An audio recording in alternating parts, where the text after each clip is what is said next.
유머 중에 3대 거짓말이 있다는 거잖아요. 혼인을 아직 안 한 친구가 결혼하기 싫다. 연세가 많으신 분이 삶에 대한 애가 욕심이 없다. 또 장사하는 분들이 미치고 판다. 남는 게 없다. 이게 3대 거짓말이라고 하는데요. 요즘 그 외에도 5대 거짓말에서 2가지가 더 추가되었다 해요. 그 중에 하나가 뭐냐면 밥 한번 먹자예요. 밥 한번 먹자. 두 번째가 보기 좋아졌다랍니다. 오랜만에 만난 사람 보기 좋아졌다. 그냥 하는 인사라는 거죠. 그런가 하면 교장 선생님들이 했다는 거짓말이지요. 그게 끝으로입니다. 끝으로 하면 또 한참을 더한다 하지요. 오늘 본문에서 약간 그런 느낌을 받습니다. 오늘 본문이 그렇게 시작되어져요. 내가 무슨 말을 더 하리요? 내가 무슨 말을 더 하리요? 그리고 나서 또 여러 가지 이야기들을 이어갑니다. 그만큼 믿음에 대해서 나누고 싶은 이야기들이 많은 거죠. 기드온, 바락, 삼손, 입다, 다윗, 사무엘 및 선지자들 이 외에도 믿음의 사람들은 얼마든지 많다 합니다. 그리고 그들의 이야기를 다 하려면 시간이 부족하다라고 말해요. 기자가 시간이 부족하다 하니까 저도 이 32절에 대해서는 할 말이 없습니다. 그리고 33절에 넘어가면 33절은 이렇게 시작되어져요. 그들은 믿음으로. 이게 믿음의 수많은 인생들이 있었는데 그들이 믿음으로 경험한 역사들을 이어서 말씀합니다. 그게 9가지의 모습을 설명하는데 하나하나를 간단히 살피면 이렇습니다. 먼저 나라를 이기기도 하였다 합니다. 그들은 믿음으로 나라를 이기기도 하였다. 성경을 보시면 하나님의 백성들이 이긴 장면들은 너무나 많지요. 특별히 여호수아서를 보시면 가나안의 여러 족속 도시국가들이 이스라엘 앞에 무릎 꿇는 것을 보게 됩니다. 저들이 좋은 전략이나 전술이 있었던 게 아니에요. 잘 훈련된 군사가 아니었습니다. 하지만 이스라엘 백성들과 여호수아가 너희가 발바닥으로 밟는 모든 땅은 너희에게 주겠노라 하셨던 하나님 말씀을 믿음으로 붙잡은 결과 저들은 나라를 이겼음을 우리가 확인합니다. 또 그들은 믿음으로 의를 행하였다라고 성경이 말씀해요. 하나님 앞에서 믿음으로 거룩하게 살았던 사람들이 있다는 거죠. 시대의 불의 앞에서, 시대의 부패 앞에서 믿음을 지켰던, 공의를 선포했던 자들이 있답니다. 엘리야, 엘리사 기억해 보세요.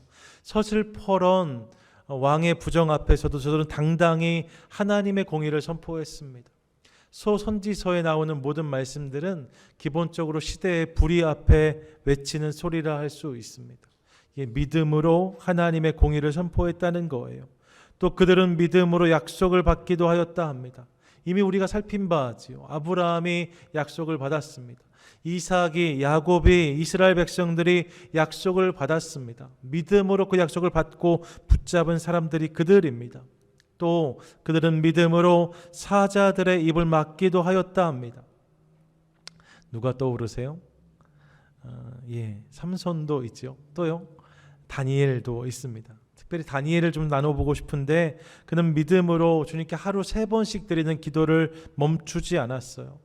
이를 빌미로 모함을 당하여 사자굴에 던져지기까지 하지만 그는 돌이키지 않습니다. 계속 그 삶의 태도를 붙잡습니다.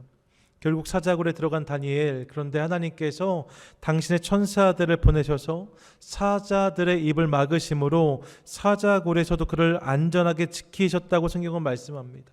다니엘서 6장 23절 말씀인데 같이 한번 읽겠습니다. 시작.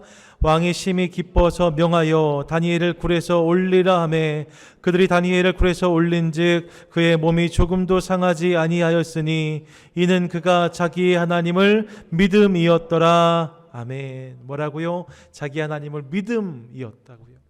사자굴에서 저가 안전하게 지켜진 이유는 믿음 때문이었다 말씀합니다. 또 그들은 믿음으로 불의 세력을 멸하기도 하였답니다. 다니엘의 세 친구들을 떠올릴 수 있죠. 그들 역시 다니엘 3장을 보시면 왕의 신상에 절하지 않는 자들은 다 불에 던져 넣겠다 엄포가 떨어졌음에도 불구하고 믿음으로 신상에 절하지 않습니다. 그 결과 풀무불에 던져지죠. 그들을 던지려고 갔던 사람이 탈 만큼 강력한 불에 저들이 던져졌습니다. 하지만 하나님의 은혜로 저들은 불 가운데 상하지 않았다, 성경 말씀합니다. 다니엘서 3장 17절 18절 말씀이에요. 한번 읽겠습니다. 왕이여, 우리가 섬기는 하나님이 계시다면 우리를 맹렬히 타는 풀무불 가운데서 능히 건져내시겠고 왕의 손에서도 건져내시리이다. 그렇게 하지 아니하실지라도 왕이여, 우리가 왕의 신들을 섬기지도 아니하고 왕이 세우신 금신상에 절하지도 아니할 줄을 아옵소서. 아멘. 이런 믿음이 있는 거죠. 신상에 절하지 않겠습니다. 내가 하나님을 기억함으로, 그분을 믿음으로 내가 굽히지 않겠습니다. 우리가 풀무불에 던져질지라도 내가 그 하나님 바라보겠습니다. 예, 그런 믿음으로 이런 역사를 경험했다는 거예요. 또 그들은 믿음으로 칼날을 피했다 합니다. 칼날을 피했던 사람들은 무수히 많습니다. 이스라엘의 공격도 그렇고 여러 가지 있는데 특별히 다윗을 보세요. 다윗의 인생에 날아온 칼들은 수도 없이 많았습니다. 직접적으로 사울이 그에게 던진 단창도 있고 창도 있습니다. 뿐만 아니라 그의 인생에는 집요한 사울의 추격의 칼처럼 따라다녔습니다. 이후에도 여러 나라들의 공격도 당합니다. 하지만 다윗은 그것들로 인하여서 망하지 않습니다. 다치지 않습니다. 상하지 않습니다. 오히려 하나님을 믿음으로 고백하는 것 우리가 확인합니다. 어제 새벽에 나누었던 시편 16편 2절 말씀 보니까 이렇게 고백해요. 내가 여호와께 아뢰되 주는 나의 주님이시오니 주 밖에는 나의 복이 없다 하였나이다. 이것이 다윗의 믿음이었다는 거죠. 칼이 수도 없이 날아오는 상황 속에서 주님, 내가 주님을 믿습니다. 주님이 나의 하나님이십니다. 주님이 나의 유일한 복이십니다. 이렇게 고백하는 것을 통하여서 칼날을 피하는 인생을 살았다 합니다. 또 그들은 믿음으로 연약한 가운데서 강하게 되었다 말씀해요. 연약함 가운데 강함을 경험한 자들은 너무나 많습니다. 오늘 본문의 앞부분에서 언급되고 있는 사사들을 보세요. 기드온, 그는 타작할 때가 되었는데 포도주 틀에 들어가서 타작하고 있는 모습을 우리가 그의 시작 부분에서 발견합니다. 타작하려면 먼지가 뽀얗게 나는데 포도주 틀에서 그 일을 하는 게 얼마나 어려웠을까요? 그렇게 했다는 거예요. 그만큼 소심하고 연약한 자가 기드온이었습니다. 하지만 주님께서 그를 부르시고 저에게 믿음을 주심으로 귀하게 쓰임받는 인생이 된 것을 확인합니다. 입다는 유명한 불황아 불량배였습니다. 그런 삶을 살았지만 믿음으로 저가 사사로 쓰임받는 것을 확인합니다. 사사 중에 왼손잡이 에훗이라는 사람이 있어요. 우리는 그가 왼손을 잘 써서 왼손잡이라고 부른 것처럼 느끼지만 사실은 그렇지 않다는 것 아닙니까? 오른손을 못 쓰는 자, 이게 원문의 의미예요. 오른손이 불편한 사람, 오른손을 쓸 수 없는 사람 에훗, 그 당시에 오른손을 못 쓰는 자는 지극히 연약한 자이지요. 하지만 저가 믿음으로 하나님께 쓰임받는 인생을 살았던 것 우리가 기억합니다. 삼손 역시 머리가 깎이고 눈이 뽑힌 채 적들에게 끌려가서 옥에서 맷돌을 돌리는 신세를 경험합니다. 하지만 그의 인생 마지막 자리에서 그가 믿음으로 하나님을 의지함으로 그의 평생에 세웠던 전공 중에 가장 큰 전공, 가장 큰 적을 무찌른 장면이 그의 인생 마지막에 담긴 것을 우리가 확인합니다. 또 그들은 믿음으로 전쟁에 용감하게 되어 이방 사람들의 진을 물리쳤다 합니다. 수많은 공격들이 이스라엘에게 있었어요.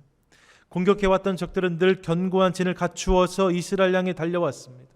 그 적들 앞에서 이스라엘은 늘 연약해 보였습니다. 부족해 보였습니다. 하지만 사사기, 사무엘 상하, 열왕기 상하를 보시면 그 공격으로 인하여서 이스라엘이 망했다라고 성경은 말씀하지 않습니다. 위기가 있었지만 그때마다 하나님의 은혜로 저들은 다시 일어섭니다. 적들을 물리칩니다. 적들이 패퇴한 모습을 우리가 확인하게 됩니다. 그런 일들이 있었다는 거예요. 끝으로 여자들은 자기의 죽은 자들을 부활로 받아들이기도 하였다 합니다. 믿음으로 말입니다. 믿음으로 주의 종을 대접했던 사르밧 여인과 수넴 여인을 우리가 기억합니다. 저들이 엘리야와 엘리사를 그렇게 대접했을 때에 하나님께서 은혜를 주셔서 죽은 아들들이 살아나는 기적을 그녀들이 경험한 것 우리가 기억합니다. 믿음의 행동을 담는 것을 통하여서 하나님이 이런 은혜를 저들의 삶 가운데 허락해 주셨다는 거예요. 이런 일들이 있었답니다. 놀라운 역사, 은혜의 장면들이 있는 거죠. 이런 수많은 일들이 있었는데 성경은 이 수많은 장면들을 소개하면서 이 모든 장면들이 이 장면들을 관통하고 있는 한 가지의 중요한 개념을 우리에게 선포해요. 그게 뭐예요? 그게 믿음이라는 거예요. 믿음이 그들로 하여금, 그들이 믿음으로 이런 놀라운 역사와 은혜를 경험할 수 있었다는 거지요. 같이 한번 따라하겠습니다. 그들은 믿음으로, 그들의 믿음으로 이런 역사를 경험했다는 거예요. 9가지 행적들. 그래서 어떤 이는 오늘 본문에 대해서 갈라디아서 5장에 보면 성령의 9가지 열매가 나오잖아요. 그것에 착안해서 히브리서에 나오는 믿음의 9가지 열매라고 오늘 본문을 정의하기도 합니다. 믿음이 이런 열매를 낳았다는 거예요. 믿음으로 살았던 인생이 이런 열매를 경험했다는 거죠. 믿음이 담겼던 자리에 하나님의 이런 흔적이 남게 되었다라고 성경은 말씀하고 있습니다. 믿음으로 사는 우리의 삶 가운데도 하나님께서 이런 은혜, 이런 열매 주시기를 간절히 원합니다. 믿음으로 주님 붙드는 것을 통하여서 우리 삶 가운데도 또 하나의 하나님의 이야기 깊이 새겨지는 은혜를 누리는 저와 여러분 되시기를 축복합니다. 아멘. 본문을 대하면서 주님이 주신 몇 가지 메시지들이 있죠. 먼저 주님은 우리에게 본문을 통해서 믿음이 먼저라고 말씀하세요. 같이 한번 따라 하시죠. 믿음이 먼저입니다. 믿음이 먼저입니다. 믿음이 먼저라는 거예요. 본문에서 수많은 이사들, 수많은 기적들, 수많은 역사들을 소개하고 있는데 이 역사의 첫 번째 자리, 그 시작점에서 성경은 무엇을 말씀하는가? 그들은 믿음으로라고 말씀해요. 믿음을 주목하고 있는 거죠. 놀라운 일들이 있었는데 그것이 믿음의 열매였답니다. 믿음의 결과였다는 거예요. 믿음이란 씨앗을 심은 자리에 그런 역사가 임했다라고 성경은 말씀하고 있습니다. 세상에서는 믿음은 열매로 거두어져요. 사람을 만나서 충분히 경험하고 나면 이 사람이 믿을 만한 사람이다. 결과적으로 어떤 일을 경험하고 나서 믿을 만한 일이다, 믿을 만한 사업이다, 믿을 만한 어떤 공동체다. 이게 결과의 자리에 있잖아요. 오늘 성경은 그게 아니라 믿음의 씨앗을 말씀해요. 이 시작 자리에 믿음이 있는 것이 중요하다는 거죠. 믿음의 씨앗을 품어야 믿음의 열매를 거둘 수 있다고 말씀하십니다. 씨앗을 심지 않고 열매를 거둘 수 없습니다. 씨앗이 없는 곳에는 열매도 없습니다. 설령 믿음이 없이 이런 일들이 벌어졌다고 하지요. 하지만 여러분, 성경은 그런 곳에는 관심을 두지 않습니다. 믿음 없이 벌어진 일들을 성경은 소개하지 않아요. 하나님과 그것은 상관이 없다 합니다. 오늘 본문이 주목하고 있는 역사들, 은혜들은 다 믿음으로 시작된 일들이에요. 믿음이란 씨앗을 통해 거둬진 열매와 역사들을 소개하고 있는 거죠. 이것을 통해서 성경은 우리에게 믿음이 먼저라고 말씀해요. 믿음이 중요하다는 거예요. 믿음의 씨앗이 있어야 한다는 것이지요. 사랑의 송가라는 찬양이 있습니다. 옛날에 많이 했는데 요즘에 잘 안 불러요. 천사의 말을 하는 사람도 사랑 없으면 소용이 없고 심오한 진리를 깨달은 자도 울리는 징과 같네. 하나님 말씀 전한다 해도 그 무슨 소용 있나. 사랑 없이는 소용이 없고 아무것도 아닙니다. 사랑이 있어야 된다는 거죠. 마찬가지예요. 나라를 이기고 의를 행하며 약속을 받고 사자들의 입을 막으며 불의 세력을 멸하고 칼날을 피하며 연약한 가운데서 강하여지고 전쟁에 용감하게 되어 이방 사람들을 물리치며 죽은 자들이 부활한 역사를 경험한다 해도 이 모든 일들이 대단해 보이는데 사실 이 일의 시작은 언제나 믿음이라는 거예요. 하나님은 이 역사의 시작이 믿음이었다는 사실을 우리에게 강조하십니다. 그들은 믿음으로, 믿음이 없으면 아무것도 아니라는 거예요. 그동안 우리는 믿음으로 누구누구는 이란 말씀을 살펴왔어요. 믿음이 중요한데 그 믿음으로 살았던 누군가를 소개하는 본문을 계속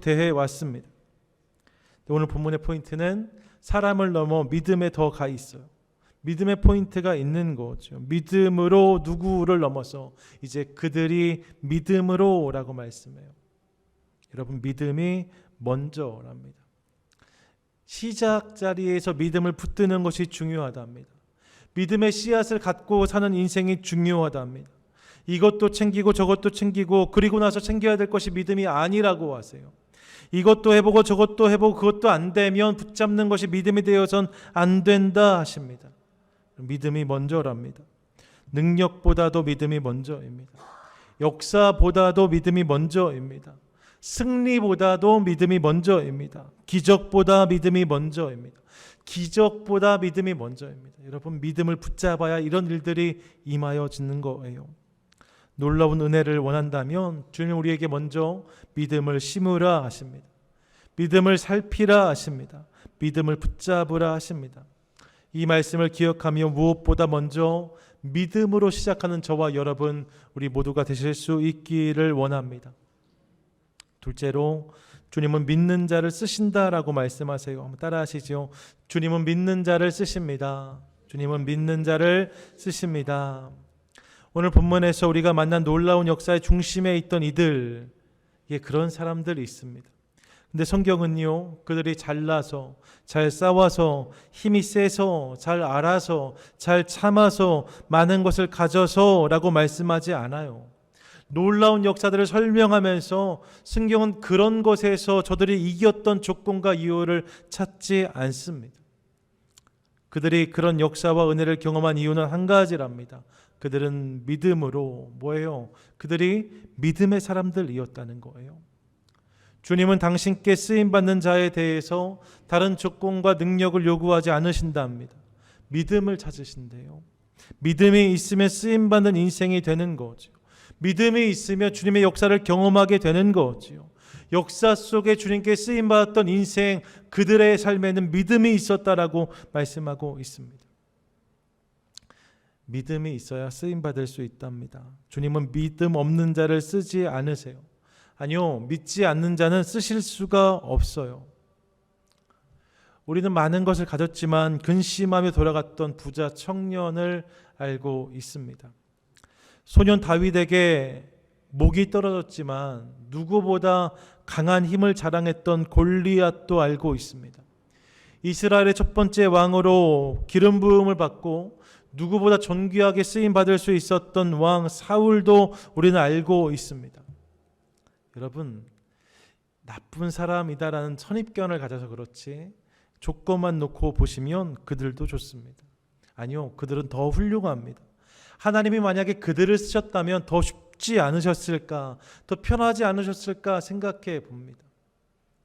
여러분, 그런 사람들이 있었습니다.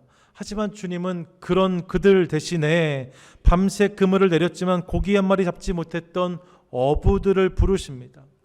돌멩이 몇 개를 들고 골리앗 앞에 서겠다 했던 애띤 소년 다윗을 사용하십니다. 왜요? 그들의 힘이 세서입니까? 능력이 많아서입니까? 아니요. 믿음이 있었기 때문이라는 거예요. 그들만 그런 것이 아닙니다. 성경에 쓰여진, 성경이 흘러가고 있는 시대에 동시간을 살았던 수많은 사람들의 사실이 있어요. 세계의 역사를 살펴보시면 이 역사 속에 출중한 인물들은 얼마든지 더 있습니다. 고대 근동에 전 세계에 동시대를 살았던 훌륭한 사람들 많이 있습니다. 그들 중엔 탁월한 사람들이 있습니다. 출중한 사람들이 있습니다. 그런데 성경은 그런 능력이 많은 사람들을 우리에게 이야기하지 않습니다. 대신 그 시대를 살았던 믿음의 사람들의 이야기를 우리에게 들려주고 있습니다. 왜요? 주님은 탁월한 사람, 출중한 사람이 아니라 믿음의 사람을 쓰시기 때문이에요. 교회를 건강하게 세우기 위한 활동과 저술 이런 것들을 계속 감당하고 있는 카리스마 뉴스라는 분의 편집장 제이 리 그레디라는 분이 있어요.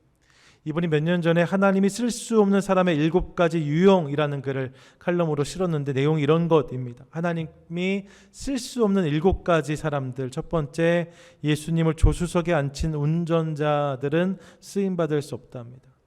예수님께 운전석을 내드리지 않고 조수석에 예수님을 앉히면 쓰임받기 어렵다는 거예요. 두 번째, 주위 사람을 감시만 하는 비평가는 쓰임받기 어렵답니다. 나를 돌아보는 게 아니라 주변 사람들만 보는 분들 쓰임받기 어렵답니다. 세 번째, 언제나 어두운 쪽을 보는 비관론자도 쓰임받기 어렵답니다. 잘 될 거야가 아니라, 잘 하는 거가 아니라, 안 되는 거, 부족한 것만 보는 사람들 어렵답니다. 네 번째, 세속적인 마음을 당연시하는 세속적 그리스도인도 쓰임받기 어렵답니다. 교회 안에서 세상의 가치와 기준만을 이야기하면 쓰임받기 어렵다는 거예요. 다섯 번째로, 교회를 향한 불만을 건강하게 처리하지 못하는 그리스도인도 쓰임받기 어렵답니다. 교회가 자꾸 불만을 만들면 안 되죠. 기본적으로 교회가 더 잘해야 되는데 부족함과 연약함이 보일 수 있잖아요. 그때 그 불만을 건강하게 처리하지 못하는 이들 쓰임받기 어렵답니다. 여섯 번째, 도전을 주저하는 사람들 쓰임받기 어렵답니다. 일곱 번째, 예배를 귀찮아하는 사람들 쓰임받기 어렵답니다. 제 이야기가 아니에요. 이분이 쓴 글에 이렇게 설명해요. 이런 사람들 주님이 쓰시기 어렵다는 거죠. 충분히 납득이 갑니다. 그런데 저는 이것보다 더 중요한 한 가지가 있다고 생각해요. 절대로 쓰임받을 수 없는, 어떤 사람이 쓰임받기 어렵습니까? 믿음이 없는 자 주님 쓰실 수 없어요. 믿음이 없으면 쓰임받을 수 없어요.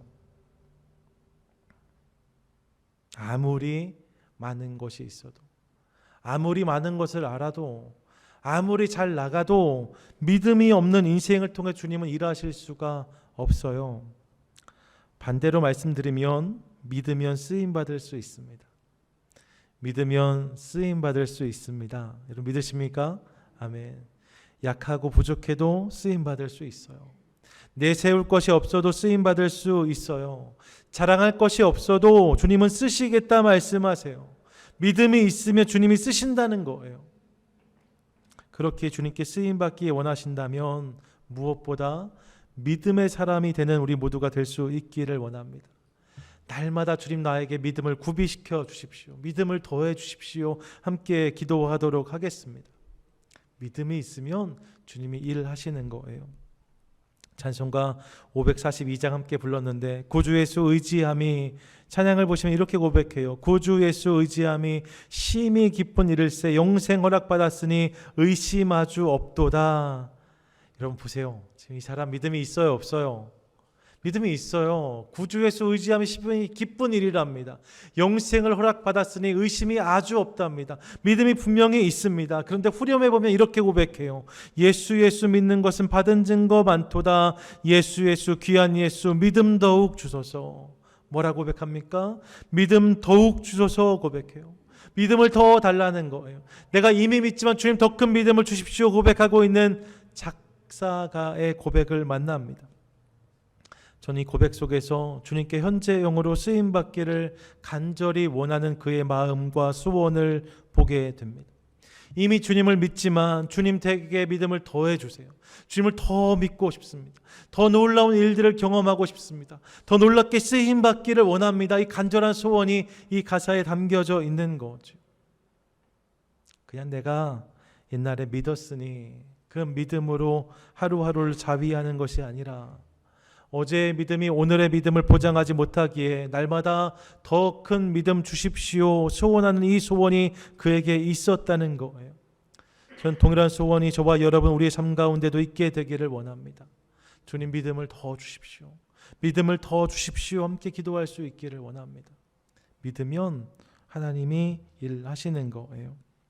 믿음이 역사를 낳는 거죠. VBS 준비가 한창입니다. 여러분 많이 격려해 주시고, 우리 중고등부 아이들 EM 친구를 만나면 너무 귀하다고 칭찬 많이 해주세요. 근데 VBS가 잘 준비되고 있는데 실은 미스 커뮤니케이션이 좀 있었어요. 저희가 아이들이 뭐 많지 않잖아요. 지금 오늘의 이민교회가 경험하는 고민이고 어려움입니다. 쉽지가 않습니다.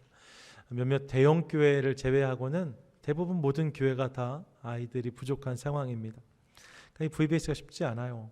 저희도 몇 해 동안 아이들이 좀 적었다 했고, 그것 때문에 지친 EM과 유스의 이야기를 들었습니다. 그래서 올해 VBS를 시작할 때 제가 EM 사역자분들하고 이야기하면서 아이들을 모아주는 것은 KEM이 할 테니까 VBS를 잘 준비하는 것은 EM과 유스가 했으면 좋겠다 이렇게 이야기하면서 몇 명 정도 모이면 좋을까 같이 이야기하다가 20명 정도를 모아주면 열심히 섬길 수 있겠습니다. 이렇게 얘기했는데 주님이 딱 20명 보내주시는 것 같아요. 감사하고 조금도 오실 수 있다 말씀 드렸으니까 여러분 망설이지 마십시오. 그런데 말입니다. 이 행사를 실제로 이제 실무를 담당하는 친구가 우리 데니얼, 명준이하고 준마 이 둘이 이제 디렉팅을 하고 있는데 저희 같이 미팅하다가 목사님 VBS 몇 명쯤 올 것 같아요? 라고 해서 제가 아이들이 한 20명, 스태프들이 한 10명, 또 뭐 도우시는 어른들 한 10명 이렇게 오시면 한 40명쯤 오지 않을까? 이렇게 이야기했는데 이 친구들이 아이들이 40명 온다고 알아들은 거예요. 그래서 행사를 40명에 맞춰서 지금 열심히 준비하는 거죠. 이 이야기를 듣고 어떤 사람은 피식 웃어요. 40명이나 우리 교회 온다고? 그런데 그 친구들은 믿음으로 그 일을 준비하는 거죠. 추워도 의심이 없어요. 하나님이 많은 아이들 보내주실 거라는 믿음이 있고 그 믿음이 이런 일들을 가능하게 하는 거죠. 저는요 아이들 많이 안 와도 좋을 것 같아요. 이미 준비하는 기간을 보면서 제가 은혜 다 받았습니다. 어제 되게 늦게까지 준비했거든요. 너무 애쓰고 수고하더라고요. 누구도 불평하지 않아요. 막 동네방네 친구들까지 다 데려와서 이거 그리고 이렇게 했거든요. 신동수 집사님 여기 있는 팜트리는 조나가 만든 거예요. 네, 아침 8시부터 9시부터 와서 10시 넘게까지 했습니다. 애쓰고 수고하는 아이들, 이렇게 애쓰고 수고하는 것을 통해서 우리 자녀들 다음 세대 잘 세우기 원하는 마음이 그들에게도 있는데 여러분 우리 더 많은 것들 소망하고 품어야 되지 않겠습니까? 믿음으로 반응하면 주님께서 역사하실 줄 믿습니다. 하나님 기대하며 우리가 쌓아가는 거예요. 믿음의 사람들을 통해서 일을 하시는 거죠. 여러분 돈이 문제가 아니랍니다. 사람이 문제가 아니랍니다. 상황과 환경이 문제가 아니랍니다. 실은 믿음이 문제인 거예요. 그러므로 믿음 더욱 주소서 고백하는 것을 통해 어제를 넘어 오늘 더 놀라운 역사 가운데 쓰임받는 저와 여러분 우리 모두가 되시기를 주님의 이름으로 축원드립니다. 끝으로 성경 그런 믿음이 있다면 이제 그 믿음으로 우리가 살아야 된다라고 말씀해요. 한번 따라 하시죠. 믿음으로 살아야 합니다. 믿음으로 살아야 합니다. 오늘 본문을 보세요. 오늘 본문에는 믿음의 사람들이 살았던 수많은 행적들을 소개하고 있는데 본문이 다루고 있는 인생의 모습은 믿음에 대해서 알았던 사람들, 믿음에 대해서 말했던 사람들에 대한 것이 아니에요.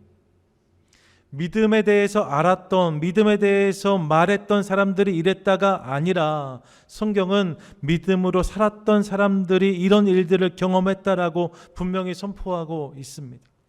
믿음을 아는 것, 믿음에 대해 말하는 것을 넘어서 믿음으로 사는 것이 중요하다는 거예요. 저는 이 말씀이 우리 삶 가운데 오롯이 담기게 되기를 원합니다. 백문이 불여일견이란 말처럼 믿음에 대해서 100번 말하고 100번 듣는 것보다 여러분 한 가지라도 믿음으로 사는 게 중요한 거예요. 한 가지라도 믿음으로 씨름하는 게 중요한 거예요. 18번 동안 믿음에 대해 나눠왔습니다. 팬데믹이 끝나고 말씀에 대해서 구하다가 저에게 그런 감동이 있었어요. 믿음에 대해서 나누면 좋겠다는 하나님 마음 그런 감동을 주셨어요. 그 감동으로 시작했는데 믿음 하다 보니까 사실 조금 기식감이 있는 것도 사실이에요. 믿음이라는 것을 18주째 나누고 있고 이제 앞으로 2번만 더 할 거거든요. 20번 함께 나눌 텐데 어느 부분은 좀 중복되는 것 같은 느낌도 있고 어느 부분은 좀 아파하고 상반되지 않나 이런 느낌도 제가 준비하면서 받는 게 사실입니다. 저도 이 말씀 준비하는 과정이 만만치 않아요. 오늘은 본문이 좀 길었는데 그동안 실은 한 절의 말씀이었잖아요. 한 절의 말씀을 가지고 일주일 내내 씨름하면서 말씀을 준비하는 일들이 저한테도 지난했습니다. 쉽지 않습니다. 이제 막바지에 오니까 실은 더 그런 어려움과 또 갈급함이 저에게 있습니다. 근데 이번 주간의 말씀을 묵상하다가 주님이 저에게 물어보신 게 있어요. 그것은 이것입니다. 그래서 넌 지금 이 믿음으로 살고 있냐 물으셨어요. 18번 동안 네가 이 설교를 했는데 믿음에 대해 설교했는데 너는 지금 한 가지라도 그 믿음으로 살고 있냐 그런 하나님이 감동을 주셨어요. 여러분은 어떠세요? 믿음으로 살고 계십니까? 감사해요. 어딘가에서 들었던 이야기입니다. 어떤 목사님이 교회에 새로 부임하셨어요. 첫 번째 주일 목사님 설교 제목이 당신은 용서했는가 였습니다. 아마도 좀 문제가 있는 교회였던 것 같아요. 말씀을 잘 전했고 교회 가족들이 많이 은혜를 받은 것 같았습니다. 다들 목사님 설교를 좋아했습니다. 그런데 다음 주일이 되니까 목사님이 똑같은 본문과 제목으로 똑같은 설교를 다시 하는 거예요. 목사님이 오신 지 얼마 안 돼서 아마 미숙해서 그런가 보다, 당황을 많이 하셨나 보다. 근데 그 다음 주일에 또 똑같은 본문과 제목으로 설교하신 거예요. 똑같은 설교를 말입니다. 그 다음 주에도 똑같은 일이 반복되었습니다. 저희 교회 같았으면 아마 두 번째 주에 저한테 와서 말씀 누군가 하셨을 거예요. 목사님 아마 실수하신 것 같은데. 충분히 그럴 수 있죠. 그런데 여러분, 이 교회 가족들은 좀 참았어요. 참았는데 한 달 동안 이런 일이 반복되니까 참지 못하고 누군가 가서 이야기한 거죠. 목사님 죄송한데 목사님 혹시 좀 착각하신 것 같아요. 건강에 이상이 있는 건 아니시죠? 한 달 동안 똑같은 본문과 제목으로 설교하고 계신데 목사님 그거 아세요? 이렇게 이야기했다는 거죠.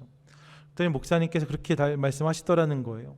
예, 제가 알아요. 제가 한 달 동안 같은 설교를 한 거 알아요. 근데 교회 가족들을 보니까 못 들으신 것 같아서 다시 또 전하고 또 전하게 되었습니다. 죄송해요. 못 들으신 줄 알았습니다. 이렇게 답했다는 거죠. 정말로 이런 일이 있었을까? 저는 그렇다고 생각하지 않아요. 이렇게 말할 수 있는 목사가 누가 있겠습니까? 그렇게 말 못합니다. 그런데 못 들으신 줄 알았습니다. 이 이야기가 주는 울림이 있습니다. 믿음으로 시리즈가 오늘 18번째입니다. 이제 20번까지 나누고 맞춰질 예정이에요. 그런데 믿음에 대해서 20번 듣는 것이 중요한 것이 아니라 하십니다. 그 믿음으로 오늘 내가 사는 것이 중요하다는 거예요. 믿음에 대해 20번을 설교해도 저 말입니다. 그렇게 20주 동안 믿음에 대해서 고민하고 묵상하고 몸부림쳐도 정작 그 믿음으로 살고 있는 모습이 제 삶 가운데 담겨져 있지 않으면 사실 아무 소용이 없는 거죠.